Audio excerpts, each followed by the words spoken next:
আসুন আসুন, এদিকে আসুন, দাদারা দিদিরা স্বল্প দামে নিয়ে যান তরতাজা সবজি। আসুন আসুন। ভাই, আমাকে 1 কেজি পটল দিয়ে দাও তো। আপনি পটল কিনবেন, তাও আবার 1 কেজি? পকেটে টাকা পয়সা আছে তো? কি বলতে চাইছো তুমি? আমি 1 কেজি পটল কিনতে পারবো না। সেটা আমি কি করে জানবো? কিন্তু আপনাকে দেখে মনে হচ্ছে কিনতে পারবেন না। 1 কেজি পটলের দাম 100 টাকা। কিনতে পারবেন তো? 1 কেজি পটলের দাম 100 টাকা? তোমরা ইয়ার্কি পেয়েছো নাকি? আমি আগেই বলেছিলাম আপনাকে, আপনি কিনতে পারবেন না। শুধুই আমার সাথে তর্ক করছিলেন। কিনলে নেন, না হলে দোকানের সামনে থেকে সরে যান। এবার কিন্তু তোমার একটু বেশি বেশি হয়ে যাচ্ছে। যা ইচ্ছে তাই পেয়েছো নাকি? হ্যাঁ পেয়েছি, কি করবি করে নে। অনেকক্ষণ থেকে ভালোভাবে কথা বলছি, সকালবেলা মেজাজটা গরম করে দিস না। তুমি কি ভাবছো জোর গলায় কথা বললে আমি ভয় পেয়ে যাব? আমি এই ব্যাপারটা মোড়ল মশাইয়ের দোরগোড়া পর্যন্ত নিয়ে যাব। আরে যা যা, তোর মতো কত এলো কত গেল, যা পারিস কর। দরকার নেই এত দাম দিয়ে সবজি কিনবার। আমি শহর থেকে কিনে নিয়ে আসবো। আর ব্যবহারটা তুমি ঠিক করলে না। হ্যাঁ, পকেটে 2 টাকা নেই, সে আবার আমাকে জ্ঞান দিতে এসেছে যত সব। ইমরান, আজকে অল্প করে মাছ নিয়ে যাব। কি মাছ নিলে ভালো হবে বলতো? কি মাছ খাবি সেটা তুই জানিস। আমার কাছে তো সব রকমই মাছ আছে, তবে দামটা কিন্তু বেশি। 200 টাকা কেজি থেকে শুরু। এই ইমরান, কি বলছিস কি?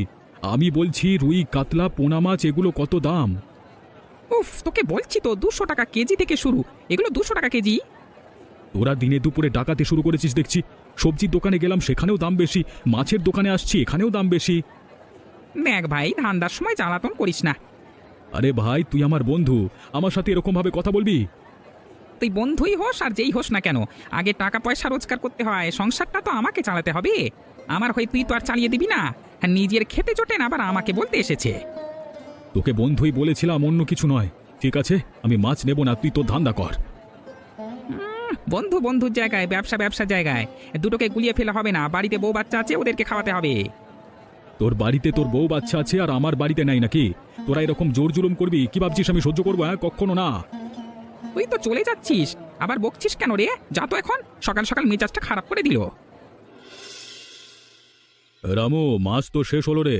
বাজার থেকে সবাই টাকা পয়সা দিয়ে গেছে তো? সে আর বলতে, প্রথম দিনই দিয়ে চলে গেছে। আপনার ভয় তো সবাই থাকে। সবাইকে ভয় দেখিয়েই রাখতে হবে, তবেই তো আমরা কোটিপতি হতে পারবো। মোড়ল মশাই, মোড়ল মশাই, আপনাকে একটা বিচার করতেই হবে। এভাবে জোর জুলুম সহ্য করা যাবে না। আরে আরে, আপনি এভাবে ঢুকে পড়ছেন যে? কার অনুমতি নিয়ে এসেছেন? আর রামু, ওকে বলতে দে। তুমি বলো, কি বলবে? গ্রামের হাটে সবকিছুর আগুন দাম, কিন্তু শহরের এই জিনিসপত্র এত দাম নয়। আমি প্রতিবাদ করলে আমাকে অপমান করে। আপনি কিছু একটা করুন, আমাদের মতো গরিব মানুষ না হলে কোথায় যাবে? এখানে আমি কিছু করতে পারবো না। ওরা নিজের টাকায় ব্যবসা করছে, ওদের মাঝে তো আমি ঢুকতে পারি না। কি ভেবেছেন আমি কিছু জানি না?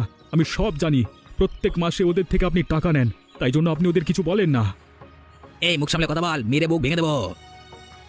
রামু, তুই চুপ কর না। হ্যাঁ, আমি ওদের থেকে টাকা নেই। তুই কি করবি করে নে, আর যেমন চলছে তেমনই চলবে।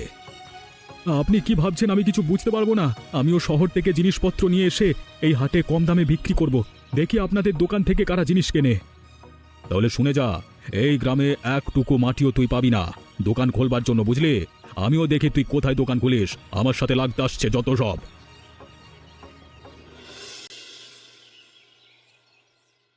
আমি চলে এসেছি। ও তুমি চলে এসেছো? ওই দাও দেখি বাজারের ব্যাগটা দাও। আমি বাজার করে আনতে পারিনি গো। জিনিসের যা দাম কিছুই চিনতে পারবো না। মানে আমি ঠিক বুঝতে পারলাম না। আমাদের গ্রামের হাটের প্রত্যেক বিক্রেতা চড়া দামে জিনিস বিক্রি করছে, আর তাদের পেছনে আছে স্বয়ং মোড়ল মশাই। এসব দেখে আমি তো নালিশ জানাতেও গিয়েছিলাম। তারপর শুনি পেছনে রয়েছে মোড়ল মশাই। তুমি মন খারাপ করো না, দেখবে উপরওয়ালা ঠিক কিছু না কিছু একটা উপায় বের করে দেবে। আমি রেগে গিয়ে মোড়ল মশাইকে বললাম শহর থেকে জিনিস কিনে এখানে সস্তায় বিক্রি করব। তখন কি বলল জানো? কি বললো গো? বলল দোকান খোলবার জন্য একটুকু জমিও দেবে না। তাহলে কি করে দোকান খুলবো বলো তো? শহরে কি জিনিসের অনেক দাম? হ্যাঁ, কম মানে অনেক কম। তাই জন্যই তো আমি প্রতিবাদ করেছিলাম, কিন্তু কিছুই হলো না।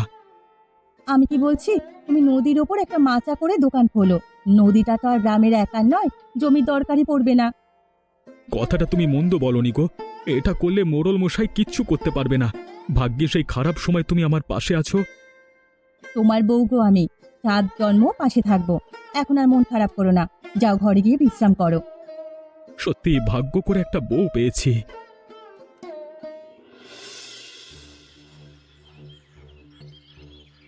মোড়ল মশাই, অনর্থ ঘটে গেছে, আমাদের ধান্দায় বাধা পড়েছে মোড়ল মশাই। কি বলছিস এসব? আমাদের ধান্দায় বাধা দেওয়ার মতো সাহস কার হলো? এ গ্রামে কি নতুন এসেছে নাকি? না না, কেউ নতুন নয়। ওই নিখিল কয়েকদিন আগে যার সাথে মানে আপনার ঝামেলা হলো, সে সবজির দোকান খুলেছে, খুব সস্তায় বিক্রি করছে। এ ওরা এত বড় সাহস! আমার অনুমতি না নিয়ে আমার গ্রামের জমিতে দোকান খুলে ফেললো।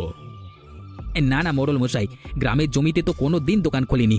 নদীর উপর মাচা করে দোকান করেছে। গ্রামের জমির উপর দোকান খুলে আমি তো লাথি মেরে ভাগিয়ে দিতাম। ওর মাথায় এত বুদ্ধি এলো কি করে? মোড়ল মশাই, আমাদের কিছু একটা করতেই হবে, আমাদের ধান্দা না হলে গেল। তোকে সহকারী করেছে কি এমনি এমনি? কিছু একটা তো ভাব, মাথা মোটা একটা। আমার মাথায় যে সবকিছু আসেনি। সে আসবে কেন? শুধু খাই খাই আর টাকা পয়সা, সবই তো জানিস। ওকে মেরে ফেলতে হবে, আমাদের রাস্তা থেকে সরিয়ে দিতে হবে। তাহলে আমি লোক ভাড়া করি, আজকে রাতি খালাস করে দেবে। হ্যাঁ, না না, কারোর দরকার নেই। আজকে সন্ধ্যায় আমি যাব ওর বাড়িতে। প্রথমে ভালোভাবে বলবো, যদি কথা না শোনে তাহলে নিজের হাতে মেরে ফেলবো। তবেই আবারও ভয় পাবে সবাই। হ্যাঁ, বুদ্ধিটা ভালো। আপনি একা যাবেন নাকি, আপনার সাথে আমিও যাব? না না, আমার সাথে কারোর যাওয়ার দরকার নেই। আমি একা গেলে নামটা আরো ছড়িয়ে পড়বে, লোকে আরো বেশি বেশি বেশি ভয় পাবে। আমার সামনে দাঁড়ানোর মতো সাহস কেউ করবে না। তোকে যেতে হবে না। আচ্ছা ঠিক আছে মোড়ল মশাই, আপনি যেমনটি বলবেন। তাহলে এখন আমি আসি। হ্যাঁ ঠিক আছে, যা। আর ওই নিখিলের উপর নজর রাখ।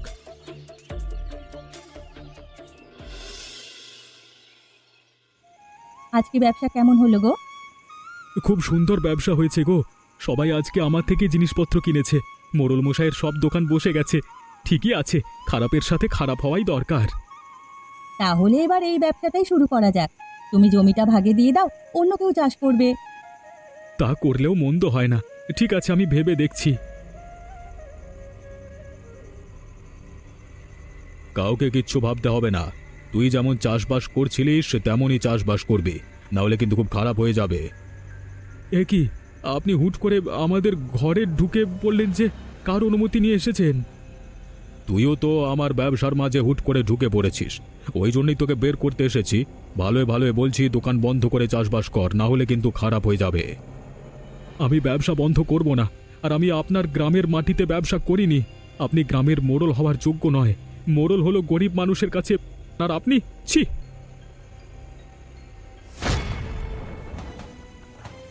ছোট মুখে বেশি কথা বলিস না রে। এবার বোঝ, অনেকক্ষণ ধরে ভালোভাবে বুঝিয়েছিলাম, রক্তারক্তি করতে বাধ্য করলি। এ কি করলেন মোড়ল মশাই? আপনি এই সামান্য ব্যাপারের জন্য আমার স্বামীকে মেরে ফেললেন, আমায় একা করে দিলেন। একদমই তাই। এই ব্যবসার মাঝে যে আসবে তাকে আমি সরিয়ে দেবই। এই খুনটা থেকে সবাই বুঝতে পেরে যাবে আমার বিরুদ্ধে যাওয়ার পরিণামটা কি। হে উপরওয়ালা, তুমি আমার সাথে কেন এমন করলে? আমার স্বামী তো কোনো ভুল কাজ করেনি, তাহলে আমাদের সাথে কেন এত নিষ্ঠুর হচ্ছ? আমার স্বামী ছাড়া যে দুনিয়ায় আমার কেউ ছিল না, তাকেও আমার কাছ থেকে কেড়ে নিলে। এ কি, নিখিল দাদার এই অবস্থা কি করে হলো? অনেক চেঁচামেচি শোনার পর আমি ছুটে এলাম। তোমার দাদা মোড়ল মশাইয়ের বিরুদ্ধে গিয়েছিল বলে উনি এসে খুন করে দিয়েছেন। এখন আমি কি করব কিচ্ছু বুঝতে পারছি না। বোন, তুমি এভাবে কেঁদো না। কি হয়েছে আমাকে খুলে বলো। ও আচ্ছা, এই ব্যাপার। তাহলে তো তোমাকে শক্ত হতে হবে। তোমার স্বামীর কাজটা তোমাকেই সম্পূর্ণ করতে হবে। কাজটা সম্পূর্ণ করতে গিয়ে যদি আমার জীবনটাও চলে যায়? তোমার আগে সকল গ্রামবাসীর মন জয় করতে হবে, হাটির সব দোকানদারকে নিজের দলে টানতে হবে, তারপরে তুমি কোনো কাজ শুরু করতে পারবে। আমি পারবো না, তোমার পাশে কেউ নেই। আমার প্রিয় মানুষটাকেও মেরে ফেললো। দুঃখ আমারও হচ্ছে, কিন্তু তার থেকে বেশি রাগ হচ্ছে মোড়ল মশাইয়ের কাজকর্ম শুনে। এখন ভেঙে পড়ার সময় নয়, জেদ ধরতে হবে, কাজটা সম্পূর্ণ করতে হবে আমাদের। আমি তোমার পাশে আছি। আমি কি করব কিচ্ছু বুঝতে পারছি না। তুমি যেটা ভালো বোঝো তাই করো। কাল সকালে তুমি আমার সাথে বাজারে যাবে। আমি সবাইকে বোঝানোর চেষ্টা করব। সবাই যদি বুঝে মোড়ল মশাইয়ের বিরুদ্ধে চলে যায় তাহলে তো খুব ভালো হবে, না হলে গ্রামে থেকে কোনো লাভ নেই। কালই দেখা যাক কি হয়।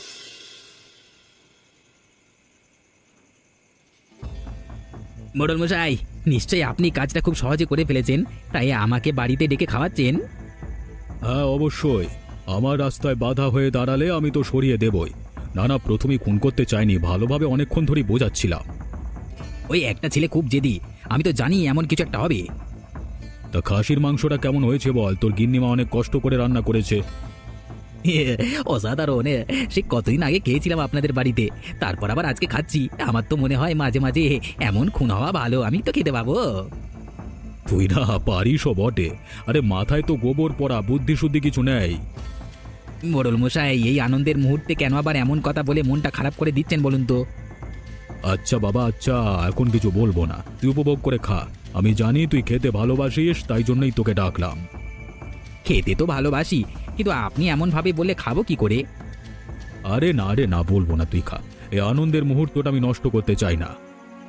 দেখবেন গ্রামে হইচই পড়ে যাবে, আর কেউ আপনার বিরুদ্ধে দাঁড়ানোর সাহস পাবে না। কেউ যদি প্রতিবাদ করতে যায়, তার আগেও 10 বার ভাবতে হবে। আমার ভয়টা কম হয়ে গিয়েছিল এই ছেলেটার জন্য, আবার যেমন ছিল তেমন হয়ে যাবে, সালা মুখ পোড়া। কর্তাবাবু, গিন্নিমা কোথায়? উনি খাবেন না? আরে ছাড় তোর কথা। আমি কিছু ভালো কাজ করলে কোনোদিন খুশি হয়েছে দেখেছিস? আজকেও রাগ করে ঘর চলে গেছে, বাদ দে। শুধু শুধু মেজাজটা খারাপ করতে চাই না আমি, তুই খা। একটা কথা বলছি, কিছু মনে করবেন না। মেয়েদের বুদ্ধি হাঁটুর নিচেই থাকে। ঠিক বলেছিস, এতদিনে একটা কথার কথা বলেছিস।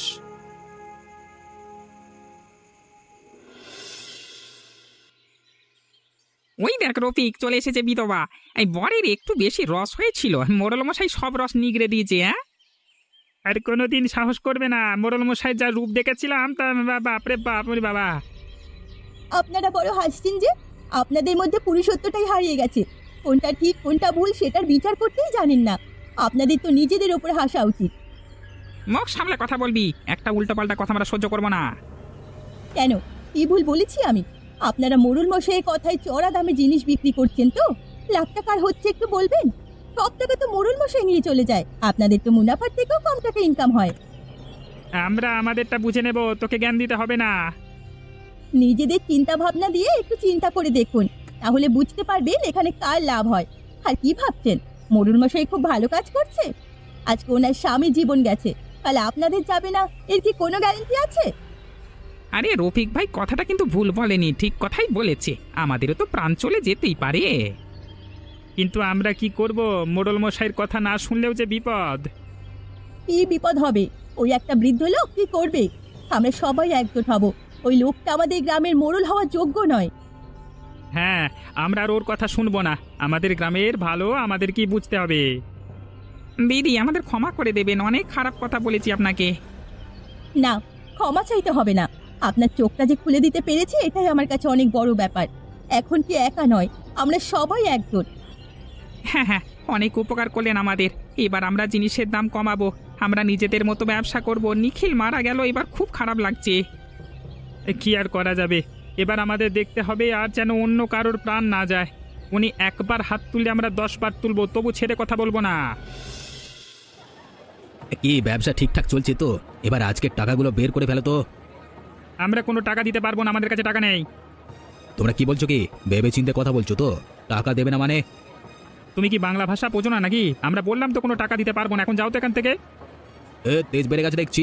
তোমরা ভালো করে জানো এভাবে কার বিরুদ্ধে যাচ্ছ, এর ফল কি হতে পারে তোমাদের ধারণা আছে? আমরা মোড়ল মশাইকে আর একটা টাকাও দিতে পারবো না, আর অত চড়া দামে আমরা জিনিসপত্র বিক্রি করবো না। এবার কিন্তু একটু বেশি বেশি হয়ে যাচ্ছে। এতক্ষণ আমি ভালোভাবে কথা বলছি, এবার কিন্তু আমি নালিশ জানাতে বাধ্য হবো। আরে নালিশ জানাসা যাই করিস, আমরা একটা টাকাও দেবো না। মোড়ল মশাই নিজেকে কি মনে করে? আমাদের জন্য ওই লোকটা মোড়লের হাতে মানে মোড়ল হতে পেরেছে, আমরা চাইলে এক্ষুনি ওকে মাটি টানতে পারি। তোর মোড়ল মশাইকে গিয়ে বলে দে, আমরা একটা কথাও শুনবো না, আমাদের ব্যবসা আমরা আমাদের মতো বুঝে নেব। ঠিক আছে, তোমরা যখন ভালোভাবে শুনবে না, আমি তাহলে গিয়ে নালিশ জানাই। তারপর তোমাদের কি অবস্থা হবে দেখে নিও। আগের দিন নিখিলের ঘটনাটা শুনেছিলে তো? বাজে কথা বলিস না, এখান থেকে চলে যা বলছি, না হলে কিন্তু খুব খারাপ হয়ে যাবে।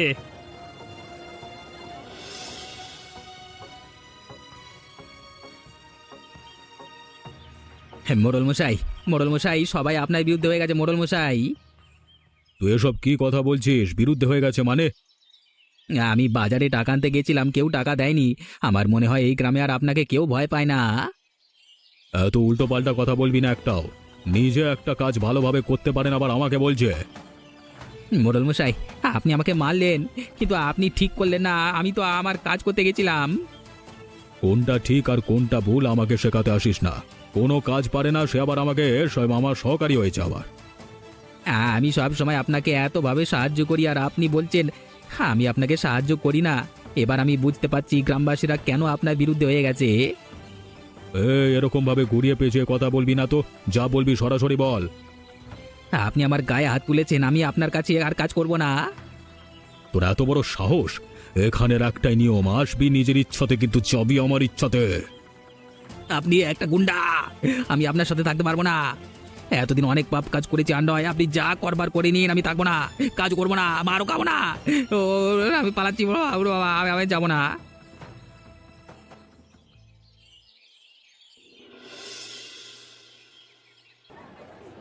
বৌদি আপনাকে অনেক খারাপ কথা বলেছি, আমাদের মাফ করুন। তোমরা আমাকে খারাপ কথা বলেছো তাতে আমার খারাপ লাগেনি গো। আমার খারাপ লেগেছে আমার স্বামীটা কী দোষ করেছিল যে ওকে মেরে দিল। ভালো মানুষের আয়ু বেশি দিন হয় না। ওপরওয়ালা ওনাকে পাঠিয়েছিলেন সকলের চোখ খুলে দেওয়ার জন্য। ওনার কাজ হয়ে গেছে, তাই ওপরওয়ালা আবার তাকে ফিরিয়ে নিয়েছেন। আপনি মন খারাপ করবেন না বৌদি, আর আপনাকে কোনো কাজ করতে হবে না। প্রত্যেক মাসে আমরা কিছু করে টাকা আপনাদের বাড়িতে দিয়ে আসবো। কিন্তু আমার একটাই ভয়, আমার স্বামীকে যেভাবে মেরে দিল তোমাদের কেউ যদি সেভাবে কিছু করে দেয় তাহলে কি হবে? আপনার স্বামী একা ছিল আর আমরা সবাই একজোট হয়েছি, আমাদের কিচ্ছু হবে না। মোড়লের সহকারীকে যেভাবে তাড়িয়েছি ঠিক সেভাবেই মোড়লকেও তাড়াবো। হ্যাঁ, এতদিন আমরা বুঝতে পারিনি কিভাবে সকলকে ভয় দেখিয়ে রেখেছিল, কিন্তু জানতে পারবার পর আমরা চুপ থাকবো না। তোমাদের দাদার একটাই স্মৃতি রয়ে গেল আমার কাছে, এই নদীর ওপরে দোকানটা। সত্যিই আমার গর্ব অনুভব হচ্ছে, আমার স্বামী সকলকে ঠিক পথ দেখিয়েছে। হ্যাঁ দাদা, অনেক বড় কাজ করে গেছে। যে কাজ কয়েক বছরে কেউ করতে পারেনি সেই কাজ উনি একা করেছেন।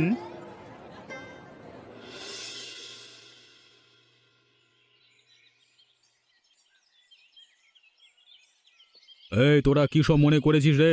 আমারই খাবি, আমারই পড়বি, আবার আমার বিরুদ্ধে কথা বলবি? তোদের সাহস তো কম নয়। আপনি এতদিন আমাদের চোখে ধুলো দিয়ে সব টাকা লুটে নিয়েছেন, এবার আমাদের কি ভয় দেখাচ্ছেন? ইমরানদা, এই লোকটাকে সম্মান দেওয়ার কোনো দরকার নেই, জোচ্চোর মানুষ একটা। মুখ সামলে কথা বল, না হলে কিন্তু নিখিলের যেমন অবস্থা করেছিলাম ঠিক সেই অবস্থা তোদের করব। আয় না দেখি, তোদের কাছে যেমন ছুরি আছে ঠিক তেমনই আমার কাছেও আছে। তুই কি ভাবলি সারা জীবন এইভাবেই শাসন করবি আর কেউ কিছু করতে পারবে না? ভালো ভালো, এই গায়ে থেকে বেরিয়ে যা, না হলে কি তো অন্য পদক্ষেপ নিতে বাধ্য হবো। না না, এদের সাথে বেশি তর্ক করলে হবে না। সবাই খেপে গেছে আমার উপর। তার থেকে ভালো আস্তে আস্তে গ্রাম ছেড়ে বেরিয়ে যাই। অনেক টাকা তো করে নিয়েছি, সারা জীবন বসে বসে খাবো। এই কথাটা তোর কানে যাচ্ছে না? আমাদের গ্রাম থেকে বেরিয়ে যা বলছি। আচ্ছা আচ্ছা, আমি চলে যাচ্ছি, আমার অনেক বড় ভুল হয়ে গেছে। এই রাজশেখর বাবু চললেন কোথায়? যা টাকা পয়সা নিয়েছেন সকল দিয়ে যান। আমার কাছে কোনো টাকা পয়সা নাই, কি করে দেবো? দেখেন, অনেকক্ষণ থেকে ভালোভাবে কথা বলছি, আপনিও ভালোভাবে টাকাগুলো ফিরিয়ে দিন, নাহলে অন্য কিভাবে টাকা বের করতে হয় সেটা আমাদের ভালোভাবেই জানা আছে। তোরা একটু শোন আমার কথাটা বাপ। আর সব টাকা যদি নিয়ে নিস আমি তাহলে কিভাবে বাঁচবো ভাই? বয়স হয়েছে, কাজও তো করতে পারবো না। অত সহানুভূতি আমরা দেখাতে পারবো না। আর এখন ভালোভাবে কথা বলে লাভ হবে না। যেটা নিয়েছিস তাড়াতাড়ি দিয়ে যা, হ্যাঁ? গ্রাম থেকে দূর হয়ে যা, না হলে কিন্তু পিটিয়ে মেরে ফেলবো। না না, মারিস না আমাকে, মারিস না, দিয়ে যাচ্ছি। এমনই মজার মজার গল্প দেখতে আমাদের চ্যানেলটিকে সাবস্ক্রাইব করতে ভুলবেন না।